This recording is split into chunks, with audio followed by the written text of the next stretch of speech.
নেপালের ভয়াবহ বন্যায় পাথরের আড়ালে আটকা পড়া এক অসহায় মানুষকে উদ্ধার করে বিশ্বজুড়ে প্রশংসা কুড়াচ্ছে এক বন্য হাতি।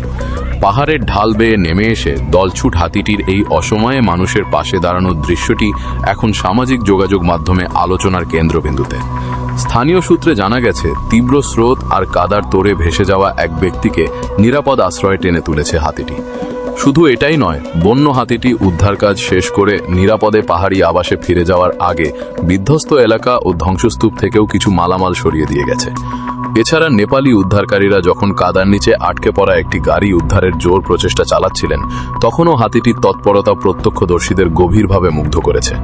সব মিলিয়ে এই ঘটনাটি বর্তমান পৃথিবীর সবচেয়ে হৃদয়স্পর্শী দৃশ্য হিসেবে নেট দুনিয়ায় সাড়া তুলেছে।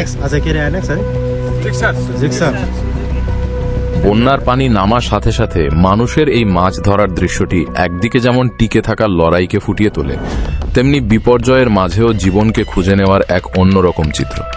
কাদা পানির মধ্যে জমে থাকা মাছেদের ধরার এই ব্যস্ততা যেন প্রকৃতির সাথে মানুষের চিরন্তন সম্পর্কের এক বাস্তব প্রতিফলন। একদিকে যেখানে বাঁচার তাগিদ, অন্যদিকে হয়তো এই মাছ ধরেই পরিবারের মুখে অন্ন তুলে দেওয়ার এক জরুরি চেষ্টা। সব মিলিয়ে এই মুহূর্তগুলো দুর্যোগের ভয়াবহতার মাঝেও মানুষকে একত্রিত হওয়ার এক অদ্ভুত মানবিক শক্তি যোগায়। নদীর বুকে ভেসে থাকা ধ্বংসাবশেষের এই দৃশ্যগুলো যেন প্রকৃতির রুদ্র রূপের এক নির্মম দলিল।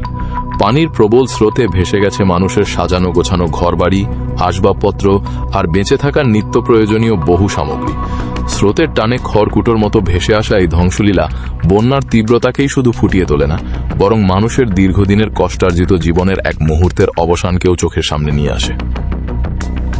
হৃৎস্পন্দন থামিয়ে দেওয়া এমন মর্মান্তিক পরিস্থিতির শিকার যারা হয়েছেন, তাদের অধিকাংশের দেহ কাদা আর ধ্বংসস্তূপের নিচে চাপা পড়ে যাওয়ার খবরই বিভিন্ন প্রতিবেদনে বেশি গুরুত্ব পেয়েছে। তীব্র স্রোতের তোড়ে তলিয়ে যাওয়া অধিকাংশ মানুষের হদিশ মেলেনি বলে উদ্ধারকারীরা জানিয়েছেন। এই বিপর্যয় এতটাই ভয়াবহ যে ভেসে থাকা মরদেহের চেয়ে নরম কাদামাটির নিচে চাপা পড়া দেহ উদ্ধারের দৃশ্যই বেশি উঠে আসছে, যা উদ্ধারকর্মীদের জন্য চরম চ্যালেঞ্জের কারণ হয়ে দাঁড়িয়েছে।